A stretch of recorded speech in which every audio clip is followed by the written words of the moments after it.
So every year our clients about this time of year start asking me what we're going to do for our Christmas promotion set. So when it hasn't even gotten cold outside yet, it's still fall, the leaves are still pretty colors for fall, I have to start churning the wheels in my head and come up with some sort of a great Christmas set for our clients.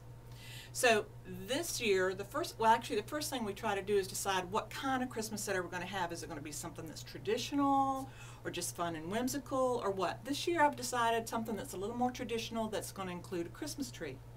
We don't include a Christmas tree every year because it gets old after a while. So the first thing you do in your head, you start thinking about what kind of things can I use to put into this set. So you gotta go around my house, go up in my attic and go shopping and come up with all these cool things for Christmas. And this year, this is some of the things we just selected. And so you just bring them into your studio and put them all in a great big pile and figure out what you're gonna do with them later. So the first thing I do is decide what kind of background that I want. This year we're gonna just use this nice, very basic, dark background that, believe it or not, when it's all said and done, this is going to look like it's in the room in your home.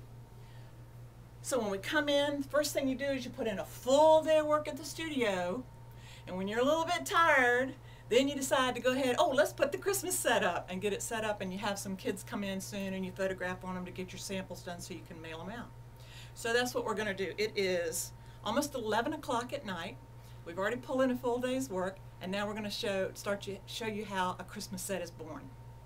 First thing we do is turn the air conditioner down really, really low so it'll get nice and cold in here so we really feel like it's Christmas, and also so we don't sweat. And then we go and select some Christmas music that's very upbeat, that will get you in the mood for Christmas, and playing in the background, so you'll do a great job. So bear with me and I'll be right back. Okay, so the first thing I'm going to do is bring in the big stuff. I've decided this year I'm going to use a sofa for our kids to sit in. So just sit back and watch.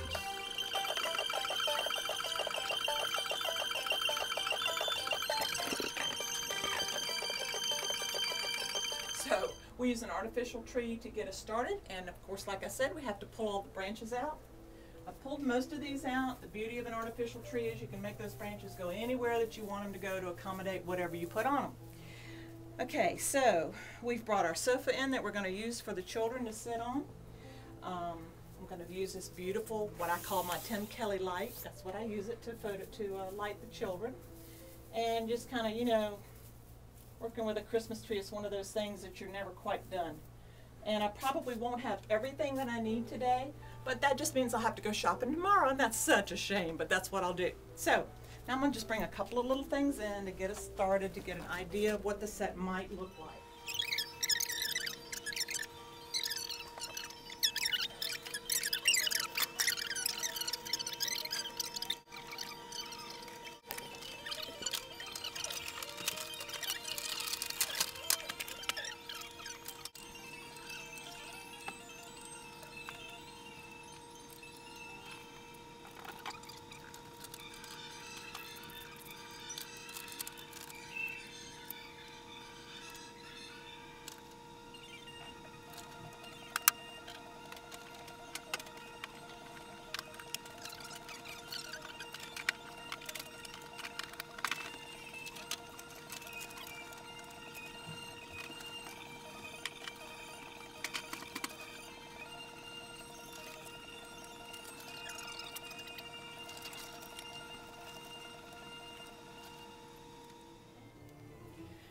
This year I've decided to bring in a Santa picture. We don't do photographs with Santa, a real Santa. The reason is because when my son was little, he was absolutely scared to death of the Santas in the malls and in all the stores. And I wouldn't force him to go up to them. I always thought it was rather odd that at Christmas time was the only time of the year that parents told their kids that it was okay to go up to a perfect stranger when all the rest of the year you were trying to warn them to stay away from strangers. So it just seemed a little funny to me. So this year, rather than having a real Santa here, we just purchased an image to go on the background, just to be a little filler back there. And if you do something like that, you want to be aware of the fact that if it has glass on it like that one does, that's probably going to be a problem for you. So, like we've just discovered, we're going to have to take that down, take the glass out of it, and then put it back up on the wall. We're going to take a little break to do that, and then we'll be back and show you what's left. So far, you can see it's coming together kind of nicely. I just love glitter, especially for Christmas. So we're going to put some glittery things in there. And we have a couple other little props that we'll be able to use as the children are able to handle them. These are some little snowmen dolls. I have a little boy and a little girl, because little boys like little boy dolls and little girls like little girl dolls. So we have those. I also have the little teddy bear that actually recites "'Twas the Night Before Christmas." This absolutely amazes smaller children. So this kind of thing can kind of keep them occupied, and all you have to do is just fire away, just photograph an image after image of these children and capture their lovely expressions. So we've got these little guys. We're just going to sit up here and have them ready, so when the children do come in, they'll be able to see some of the things they can play with. One of the last things I have is, I saw this because I know I'll have some children that are a little bit older coming in. It's just a beautiful little box with some cardinals on it that's wintry and Christmassy, and we'll probably put something inside it that will be appropriate to the child.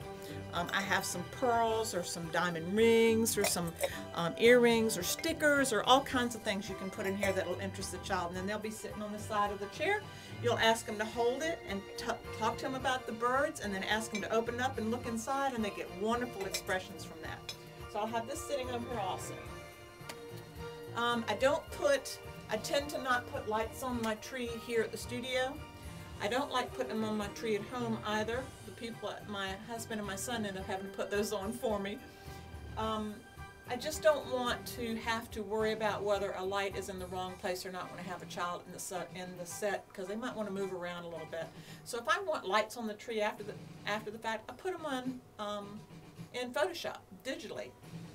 Don't always do it, but if that's something I think will add to the finished product with the child or children, if we have more than one in here, that's in my mind, the way I envision this particular set is as though I have just taken a slice out of someone's room in their home.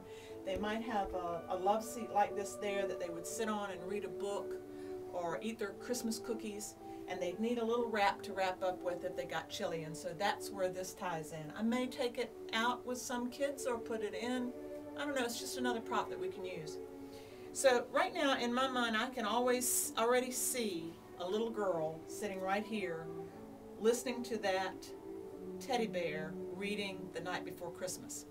And we do talk to our clients a little bit about what their children, what would look best in the set. Everybody always buys these beautiful little outfits for Christmas.